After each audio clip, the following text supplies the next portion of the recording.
روز جمعه چنان یک روز با برکت، روز با قدر و با عظمت هست که در احادیث شریف درباره این بسیار فضیلت ها بیان شده است. مردم و مسلمان ها، جوانان از قدر و قیمت این روز بیخبر هستند، چرا که این روز را در خواب میگذرانند، در چکر و سیل و تفریح میگذرانند. از خوبی های این روز اگر آگاه می بودند، این روز را به عبادت، به درود خواندن، به تلاوت قرآن کریم، به کارهای خوب می گذارند. عزیزان و سروران گرامی، روز جمعه روز رحمت رب العالمین است. روز جمعه روز عید مسلمانان هست. روز جمعه از روز عرفه، از روز عید قربان، از عید رمضان کرده افضل و بهتر می باشد. روز جمعه روزی هست که در آخرت در جنت رب العالمین در هر جمعه دیدار خود را با مسلمانان بهشتیان نصیب می گرداند. در حدیث مسلم شریف هست که پیغمبر خدا صلی الله علیه و سلم فرمودند: خیر یوم طلعت علیه الشمس یوم الجمعه. بهترین روزی که آفتاب در او روز طلوع میکند او روز جمعه می باشد. سبب فضیلت و قدر این روز از کجا هست؟ فیه خلق آدم. در این روز حضرت آدم علیه السلام پیدا شد. تخلیق انسان روز جمعه تکمیل شدگی است. پدر همه ما و شما، پدر تمام انسانیت حضرت آدم علیه السلام در روز جمعه پیدا شد، در روز جمعه ساخته شد. و فیه ادخل الجنه. در همین روز جمعه حضرت آدم علیه السلام را وارد بهشت کرد الله تعالی، در داخل بهشت جای داد. و فیه اخرج منها. در همین روز جمعه حضرت آدم علیه السلام را از جنت بیرون کرده شد و به زمین آورده شد. ولا تقوم الساعة الا في يوم الجمعه. قیامت هم برپا می شود در همین روز جمعه. قیامت که می شود در روز جمعه می شود. و عزیزان و سروران گرامی، پیدا شدن حضرت آدم علیه السلام، خلقت آدم علیه السلام، در جنت رفتنش، اینها نعمت ها هست، سبب فضیلت هست. اما از جنت برآمدن خود نعمت نیست. از جنت کشیده شدن حضرت آدم علیه السلام سبب فضیلت نیست. قائم شدن قیامت خود سبب فضیلت و نعمت نیست. سوال می شود در ذهن انسان. عزیزان و سروران گرامی، اگر حضرت آدم علیه السلام از جنت بیرون کرده نمی شد، امروز دنیا آباد نمی شد. امروز اینقدر در دنیا انبیا و صلحا و اولیاء و دوستان خدا زندگی نمی کردند و پیدا نمی شدند. در جنت خود توالد و تناسل، اولاد پیدا شدن نیست. در اوجه در روی دنیا آمدن حضرت آدم علیه السلام، پیدا شدن اولادهایش، همه پیغمبرها و صلحا و نیکها، تمام مخلوقات پیدایشش روز نعمت هست، روز فضیلت هست. و همچنین قیامت قائم شدن در روز جمعه یک فضیلت دیگر هست، یک نعمت هست برای انسانهای بهشتی، انسانهایی که زندگی خود را با دین تیر کردگی هست. برای اونها لازم است که قیامت بیاید تا اینها به جنت خود برسند، با وعده هایی که الله به اینها داده است به اونها برسند. انسان امکان ندارد که تا قیامت نشود که دنیا از بین نرود باز جنت برود. با خاطر که انسان های نیک به جنت برود، روز جمعه قیامت قائم بشود و این نعمت هست و فضیلت هست. عزیزان و سروران نهایت گرامی، در روز جمعه در قیامت الله تبارک و تعالی دیدار خود به جنتیان نصیب می‌گرداند. در آیت قرآن کریم در این باره می‌آید: لهم ما یشاءون فیها ولدینا مزید. برای جنتی ها در درون جنت همه چیزی که میخواهند هست. ما یشاءون، چیزی که میخواهند، همه نعمت های الله تعالی که در خیال انسان می، در آرزو خواست انسان می، در جنت برای اینها موجود هست. ولدینا مزید، الله تعالی میگه از این کرده بالاتر، اضافه تر هم پیش ما هست. او چیزی که در گمان و وهم ذهن انسان میآید، خواسته های انسان هست، او در جنت هست. از خواسته های انسان بالاتر، از ذهن و خیال و گمان انسان بالاتر در جنت پیش ما هست. ولدینا مزید. پیش ما الله میگه از این بیشتر نعمت هست، زیادتر نعمت هست. حضرت انس و حضرت جابر رضی الله عنه این آیت را تفسیر میکنند، میگه مراد از نعمت مزید لقاء الله هست، دیدار رب العالمین هست. برای اهل جنت الله تعالی دیدار خود را نصیب میگرداند. این از تمام خواهشات جنت، از تمام نعمت های جنت بالاتر هست و بیشتر و زیادتر هست. برای جنتیان در جنت بلا کیف الله تبارک و تعالی دیدار خود را نصیب میگرداند. یک مزید نعمت هست، بالاترین نعمت دیدار رب العالمین است و هم در روز جمعه قرار میگیرد.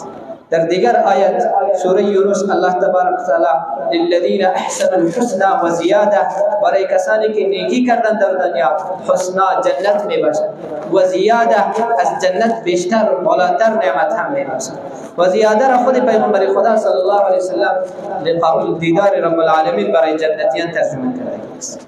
از نعمتهای جنت بالاتر دیگر نعمت دیدار الله تبارک و تعالی هست. در حدیث شریف در هفته گذشته هم برایتان فرمودم، بیان کردم که الله تبارک و تعالی روز قیامت میشد و روز جمعه که شود جنتی ها به دیدار الله تعالی میروند بر بالای تپه‌ای از کافور. در دنیا خود تپه‌ای خاک و ریگ هست، در اوج تپه‌ای از کافور و خوشبویی میباشد که جنتی ها بر بالای از او میروند برای دیدار رب العالمین، برای ملاقات رب خود. و در او وقت کسی اول پیش می باشد که در روز جمعه در دنیا هم اول با نماز جمعه آمده باشد. چقدر نزدیک در صف اول نماز را خوانده باشید. در روز جمعه در آخرت در بهشت هم در صف اول دیدار رب العالمین نصیب انسان می شود. چقدر وقتتر رفته باشی در نماز جمعه همونقدر وقتتر به دیدار الله تعالی مشرف میشی. این فضیلت روز جمعه هست که الله تبارک و تعالی در روز جمعه در آخرت در جنت برای جنتی ها در هر جمعه دیدار خود نصیب می‌گردد. دیگر از فضیلت های روز جمعه هست که روز جمعه را روز عید مسلمان ها پیغمبر خدا گفتنی است. از روز عرفه ثوابش بیشتر هست، چرا که حدیثی که پیش خواندم براتون خیر یوم طلع علیه الشمس یوم الجمعه، بهترین روزی که آفتاب در روز طلوع میکند در میان روزها روز جمعه هست. از این حدیث استدلال کردن محدثین کرام گفتن از روز عید قربان، از عید رمضان، از روز عرفه، از همه روزها کرده بالاتر روز جمعه میباشد. و دیگر محققین و محدثین میگن روز عرفه بالاتر میباشد. در میان این دو قول تطبیق دادند، گفتند که روز عرفه در میان تمام روزهای سال افضل و بهتر هست و روز جمعه در میان 7 روز بهترین روز میباشد. اگر به حساب 7 روز حساب بکنیم روز جمعه بالاتر و با ارزشتر هست، به حساب سال حساب بکنیم روز عرفه بالاتر و با ارزشتر میباشد. درباره که روز جمعه چه قسم که انسان باید خوشحال باشد، چه قسم که در روز عیدها انسان خوشحالی میکند. با آمدن روز عید انسان بسیار خوشحالی میکند، انتظار میکند، همچنان با آمدن روز جمعه هم انسان خوشحال میکند. فضیلت دیگری روز جمعه از دیگر روزهایی است که در عید قربان و عید رمضان انسان با عبادت هم میکند، نماز عید را هم میخواند و در پهلویش تفریح و شوخی و مستی و خوشی ها هم هست. در روز جمعه تنها عبادت هست، در اینجا تفریح و شوخی و مستی وجود ندارد. تنها در روز جمعه روز عبادت هست. علامه ابن قیم جوزی رحمه الله در زاد المعاد میآورد که در سال یک مرتبه عید قربان می آید و در هر هفته یک روز عید می آید. در سال در عید قربان الله تعالی دو عبادت مقرر کرده است، یکی نماز عید، دوم قربانی هست. در روز عید، در روز جمعه هر جمعه قربانی کردن به مسلمان ها مشکل و دشوار میشد، بسیار سخت میشد. به او خاطر الله تبارک و تعالی بجای نماز عید نماز جمعه را فرض گردانید، یک عبادت.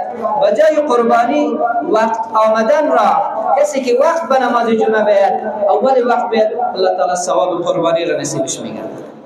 در حدیث صحیح در بخاری شریف آمده است، در مسلم شریف هم که هفته پیش هم بیان کردم پیغمبر خدا صلی الله علیه و سلم می‌فرمودند من اغتسل یوم الجمعه غسل الجنابه، کسی غسل بکند روز جمعه غسل پاکی را ثم راح سپس حرکت بکند به طرف نماز جمعه فکأنما قرب بدنه، گویا که قربانی کرده است یک شتر را.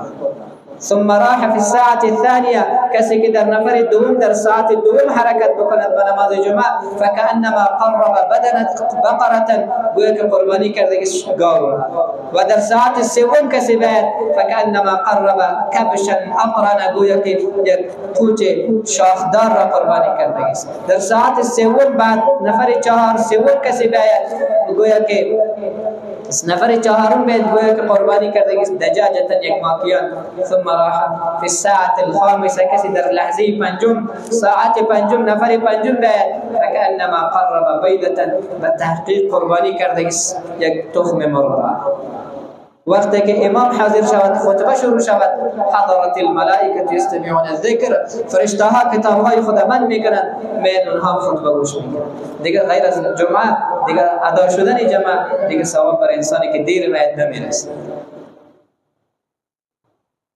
در موطأ امام مالک رحمه الله حدیث را می آورد که رسول الله صلی الله علیه و سلم در روز جمعه برای ما بیان کرده معاشر المسلمین ای گروه مسلمانان ان هذا یوم جعله الله عیدا، به تحقیق روز جمعه روزی هست که الله برای شما روز عید گردانیده است. فاغتسلوا، در این روز غسل بکنید و خوشبویی بزنید و علیکم بالسواک، بر خودتان مسواک بزنید. یعنی روز جمعه روزی چه قسم که در عید انسان خود صاف میکند، در روز جمعه هم صفایی را و پاکی را بسیار مراعات بکنید. در دیگر حدیث در مشکات شریف است که ابن عباس رضی الله عنهما سوره از آیتی از قرآن کریم را اليوم اکملت لكم دینکم و اتممت علیکم نعمتی و رضیت لكم الاسلام دینا، این آیت را خواندند قرائت کردند.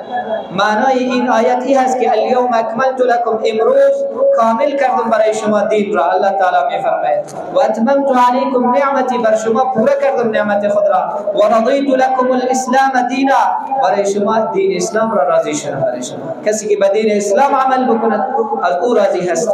این آیت را که خواند حضرت یهودی پاروی حضرت ابن عباس نشسته بود گفت اگر این آیت به دین ما به کتاب ما نازل میشد ما او روز را جشن میگرفتیم، روزی که آیت نازل شد او روز را عید قرار میدادیم، چرا که دین اسلام را الله تعالی کامل ترین دین گفتگی هست. دین اسلام را دین گفتگی است، کسی که به او عمل بکند الله گفته من راضی میشم. لیکن این آیت در کتاب های ما در کتاب تورات نبود.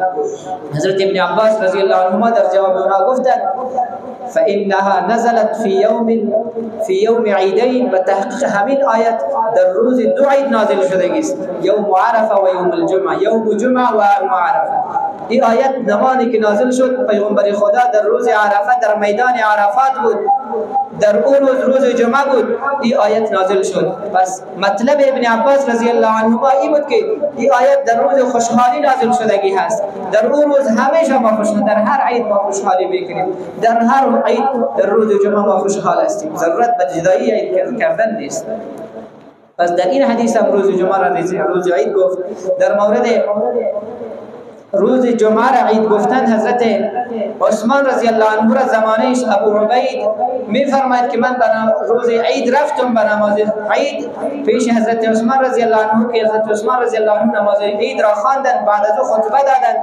در خطبه گفتند ان هذا یوم، و تحقیق روز عید روزی هست قد اجتمع لكم فیه عیدان، در این روز برای شما دو عید جمع شدگی هست، روز جمعه هم بود و روز عید قربان هم بود، دو عید برای شما جمع شدگی هست. این حدیث هم در بخاری شریف، یعنی عید روز جمعه مثل روز عید با ارزش هست، روز عبادت هست، روز طاعت و بندگی هست.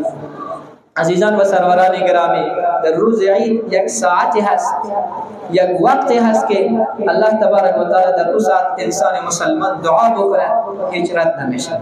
ساعت مقبول هست، ساعت اجابت دعا هست، ساعتی هست که در اون ساعت انسان مسلمان هر دعای خیر بکند، هر دعای خوب بکند برای خود الله تعالی قبول میکند و رد نمیکند، حتما الله تبارک و تعالی میدهد.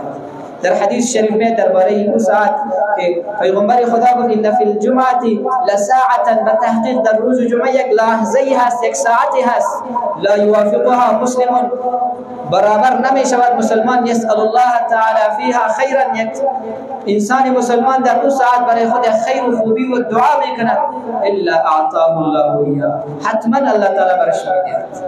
حتما در اون ساعتی که دعا قبول می شود، دعای مسلمان در روز جمعه برابر شود با همون ساعت، الله تعالی حتما دعای را قبول میکند و رد نمیکند. هر مسلمان چه جوان باشد و پیر، چه عالم باشد چه جاهل، ضرورت دارد هر چقدر سرمایه دار باشد انسان، هر چقدر اهل علم باشد، هر چقدر بالا برود مقام انسان، همون قدر حاجتمندی و ضرورت انسان به الله تعالی زیاد میشه. هیچ کس نیست که بگوید به سینه خود بزند که من هیچ چیزی ضرورت ندارم. هر کسی به اندازه خود، به لیاقت خود مشکل دارد، تکلیف دارد، پریشانی دارد، غم دارد و مریضی دارد. در هیچ ساعت روز جمعه برابر کرده انسان دعا بکند، الله تعالی همه مشکلاتش حل میکند. در حدیث بخاری و مسلم، حدیث صحیحین، این حدیث آمده است که در روز جمعه یک ساعتی هست که در اون ساعت اگر دعای مسلمان برابر شود قبول می شود و رد نمی شود. خب اون ساعت یک روز خود 12 ساعت می باشد، از صبح تا به نماز شام روز می باشد. روز جمعه اون ساعت شما چطور پیدا بکنید؟ یک انسان از نماز صبح تا به شام نشسته نمیتواند دعا بکند، حتما نان میخورد، وضو میکند، تشنم میرود، کار و زندگی دارد. چطور انسان بگی ساعت کدام ساعت است اون لحظه را پیدا بکنیم که ما به اون لحظه دعا بکنیم و دعای ما را رب العالمین قبول بکنه.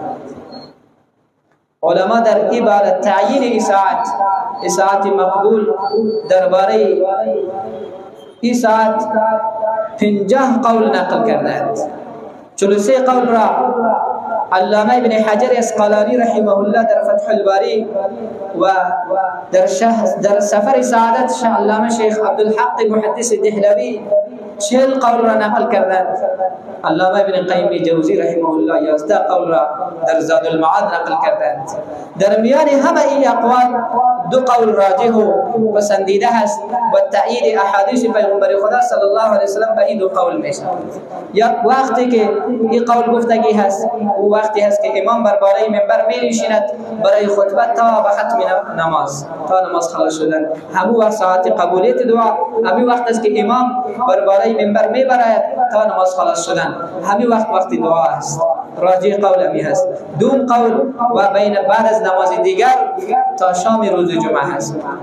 گفتگی هستند که بعد از نماز دیگر تا شام وقت قبولیت دعا هست. اون ساعتی که در این حدیث آمده که در روز جمعه یک ساعتی هست، هیچ دعا رد نمیشه، در این وقت برابر شود قبول می شود. اون ساعت یا وقت امام بر بالای منبر روز جمعه می تا خلاص شدن نماز جمعه وقت دعا قبولیت هست. یک قول صحیح. دوم قول بعد از نماز دیگر تا شام. در حدیث شریف تعیین نکرده است که کدام ساعت است. حکمت تعیین نکردنش این هست که انسان مسلمان از صبح فرصت پیدا بکنه تا به شام چقدر میتونه از الله دعا بخواهد در این ساعت برابر شود. اضافه از این هم دعایش عبادت هست، دعا رد نمیشه، دعا قبول میشه.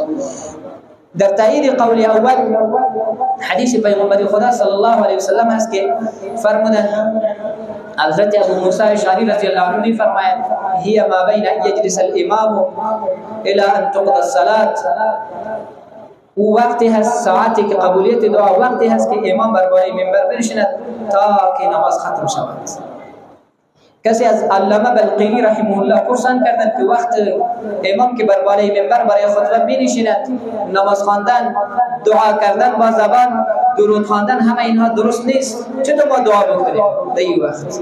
علامه بلقینی رحمه الله جواب دادند که در دل دعا بکنید، ضرور نیست با دعا زبان شور بخورد، با زبان دعا کردن لازمی نیست. در دل خود دعا را حاضر بکنید، با رب خود راز و نیاز بکنید، کدام حاجات و ضروریاتی که دارید به الله تعالی در دل و دل پیشنهاد بکنید، الله تعالی قبول می‌کند. الله تعالی از درون سینه ها، درون دل ها خبر دارد.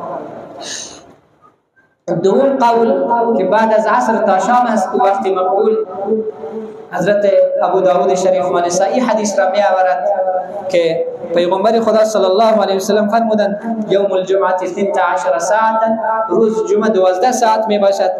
لا یوجد مسلم یسأل الله عز وجل شیئا الا اتاه الله. در او ساعت روز جمعه یک ساعتی هست که انسان مسلمان در او ساعت از الله تعالی بخواهد هر چیز را الا اتاه الله، مگر اینکه الله تعالی عز وجل به او نصیب می‌گردد. هر دعایی بکنید در او ساعت برابر شود، در او ساعت مقبولیت الله تعالی می‌دهد به انسان. و کدام وقت از ادامه حدیث می‌فرماید فالتمسوها آخر ساعت بعد العصر، اور وقت را جستجو بکنید آخرین ساعت روز جمعه بعد از عصر تا شام. این وقت جستجو بکنید. در حدیث ابو داود و نسائی شریف است. و همچنین درباره بعد از عصر تا شام حدیث ترمذی شریف و مشکات شریف هم می آورد التمسوا الساعه التي ترجى في يوم الجمعه، جستجو بکنید در ساعتی که امید قبولیت دعا هست در ساعت بعد العصر الى غیبوبه الشمس، بعد از عصر تا به غروب آفتاب. بس در این هیچ شک و شبهه نمان که در روز جمعه یک ساعتی هست دعا قبول می شود، یقینا قبول می شود. طریقه یافتن این ساعت چه ترتیب بکنیم؟ یک انسان امکان ندارد تا به شام بنشیند، دعا بکنند. علما دو طریقه را بیان کردند. یک طریقه ای هست که سه چهار دوست و اندوان از یک اهل فامیل سه چهار نفر با هم مشوره بکنند، نوبت به نوبت در روز جمعه برای عبادت و دعا بنشینند، برای خود هم دعا بکنند، برای دوستای خود هم دعا بکنند. به همین ترتیب این مانده شد. دیگه اندوالش بیشند، دیگه اندوالش تا به شام همینطور در روز جمعه را تقسیم بکنند، بنشینند برای دعا کردن، برای خود و برای اندوال خود دعا بکنند. اگر یک کدام اینها در حتما خود در روز جمعه 2 ساعت هست، دعا یک از اینها نه یک برابر میشه در 2 ساعت، برای خودش هم دعا قبول میشه و دوستایش هم. و دوم طریقه پیدا کردنی است که در پورا روز جمعه انسان به دل خود دعای خدا، حاجات خدا، ضروریات خدا با الله تعالی راز و نیاز کنند، دست به کار و دل بیار مصروف کار خود هم باشد، در دل دعا کردن بگیرد.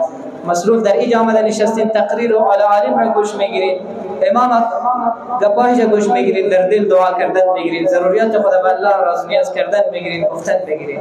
الله تبارک و تعالی این ساعت را به دعای همه ما شما برابر بگرداند، نصیب بگرداند، همه مشکلات دنیا و آخرت ما شما را حل بگرداند.